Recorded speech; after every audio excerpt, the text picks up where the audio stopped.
kubur batu ini merupakan sebuah tinggalan the dead monument yang ada di Pulau Jawa ini. Karena tidak bisa dipungkiri perubahan masyarakat itu sudah berubah dari zaman batu ke zaman kuno, ke zaman Madya pertengahan, zaman kolonial hingga zaman modern saat ini.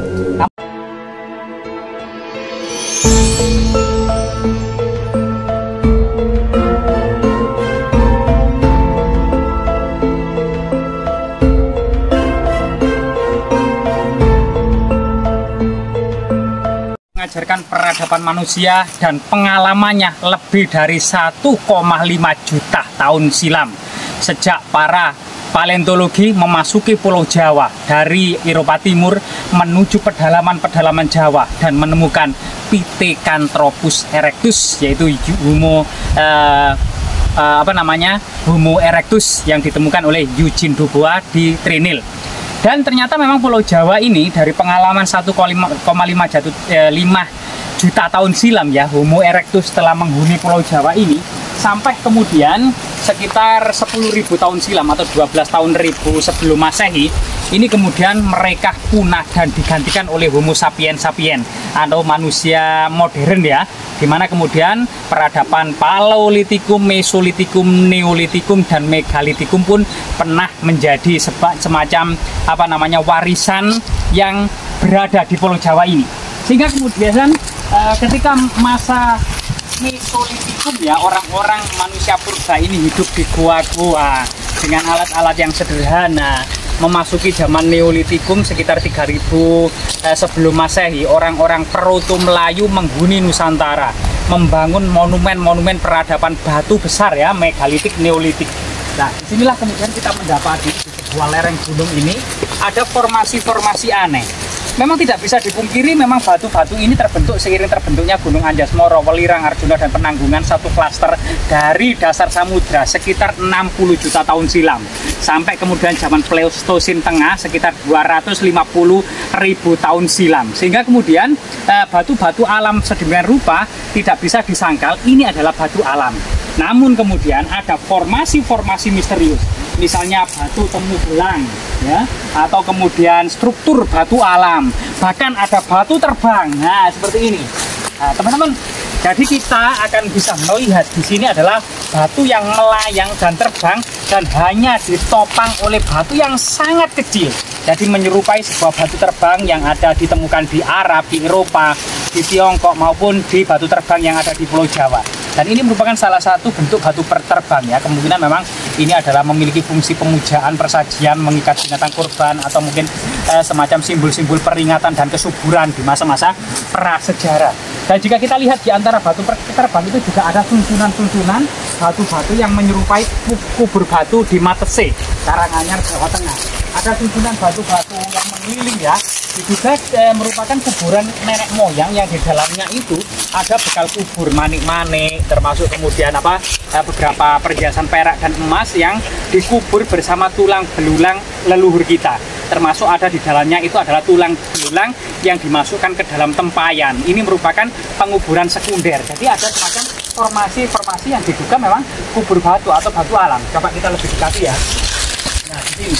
Nah, di sini kita akan bisa melihat ada formasi-formasi yang menyerupai ya tugu batu atau menhir, dolmen, meja batu ya, atau mungkin meja persajian. Termasuk kemudian juga ini adalah semacam formasi kubur batu. Yang sangat menarik memang kubur batu ini merupakan sebuah tinggalan the dead monument yang ada di Pulau Jawa ini.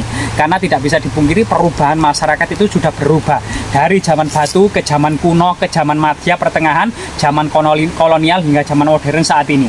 Namun kemudian berupa tinggalan atau the dead monument ini kita bisa menemuinya bahwasanya di sini sekitar 2.500 sebelum Masehi ada peradaban Proto Melayu.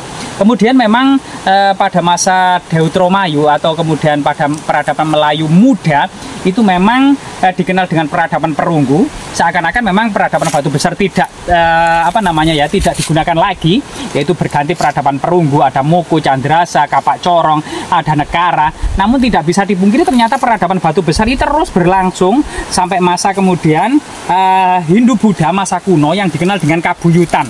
Jadi misalnya di dalam kitab Negara Kertagama, berbagai macam agama lokal, Karesian, Kabuyutan, animisme, dinamisme, penyembahan roh-roh dan nenek moyang ini masih dilindungi pada masa kerajaan Majapahit, yang dibedakan oleh kerajaan Majapahit dari para penganut Buddha Kasogatan maupun para penganut Hindu Kasaiwan. Ya, agama Kabuyutan ini literasi yang lebih kemudian di belakangan menyebut Kapitayan, ya. Ini dibedakan dan di bawah naungan Dharma Daksa Menteri Haji, yang dibedakan dari Dharma Daksa Kasogatan dan Dharma Daksa Kasaiwan. Nah, setelah kita mengunjungi yang diduga menhir, dolmen, kubur batu gitu ya, dan berbagai macam kemudian struktur kayak seperti punden berundak maupun batu gelang atau struktur batu alam, yang di depan kita lebih menarik ya, lebih besar dan ternyata lebih megah, bahkan lebih mirip itu batu kepala naga raksasa yang membatu gitu ya, karena memang naga pada masa prasejarah ini juga sebagai simbol kegelapan. Jadi di sini kita mendapati sebuah batu yang sama juga. Batu ini terbang gitu ya, batu yang melayang, yang kemudian sebenarnya ditopang oleh beberapa batu yang ada di bawahnya. Ini malah mirip seperti kepala naga raksasa yang membatu.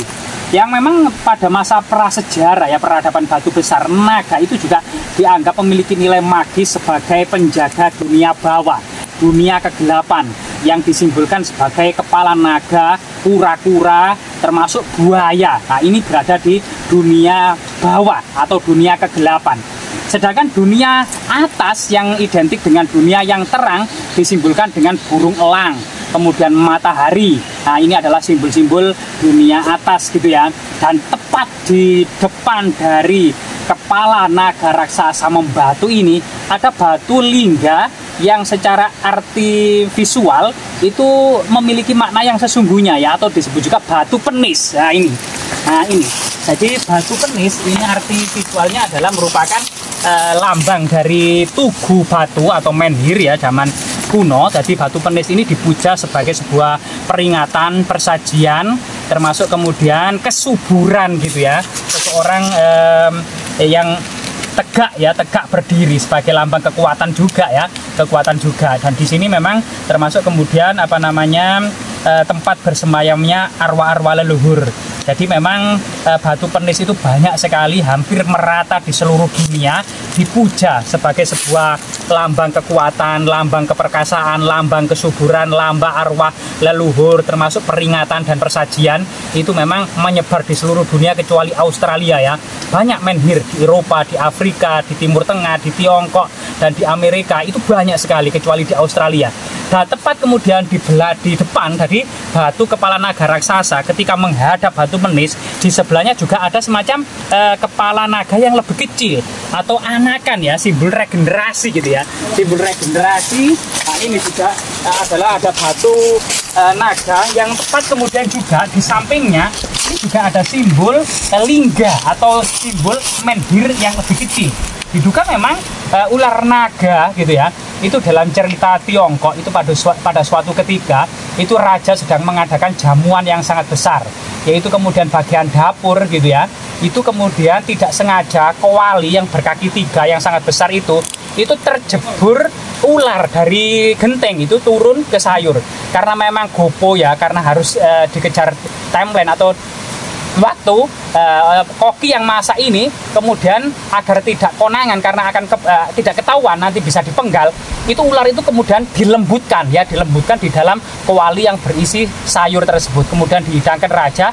Ternyata seluruh tamu dan raja itu tidak seperti biasanya. Jadi ada rasa rangsangan yang kuat dan rasa keperkasaan yang kuat, kemudian bertanya kepada rahasia apa, masak apa tadi di dapur. Ternyata rahasianya adalah ular naga, sehingga kemudian ular itu menjadi simbol istana-istana para raja Tiongkok ya, hingga simbol kekuasaan dan empire dari Tiongkok hingga saat ini. Itu latar belakangnya seperti itu. Dan termasuk di sini ini memang struktur batu alam yang menyerupai fungsinan seperti punggung-punggung naga ya, sampai sana ekornya, kemudian kepalanya dan lain sebagainya. Dan di sini Artinya memang diduga lokasi bukit kecil ini sangat identik dengan peradaban prasejarah batu besar atau The Dead Monument pada masa lalu, yang memang peradaban batu besar ini tidak bisa dipungkiri berlangsung sejak tahun 2500 sebelum Masehi hingga awal-awal Masehi. Seiring dengan di awal Masehi ini mulai muncul berkembang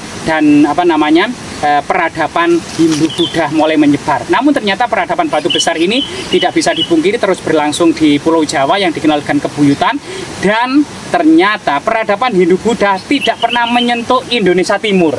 Dan Indonesia Timur masih mempertahankan peradaban batu besar, misalnya di Toraja, di Lombok, ya, kemudian di itu masih menggunakan peradaban batu besar, di mana kemudian arwah-arwah leluhur, kemudian ada menhir, ada dolmen, ada sarkofagus, termasuk ada waruga, dan jasad-jasad orang-orang yang sudah mati itu ditaruh di bukit-bukit, di gunung-gunung, termasuk di dalam batu besar.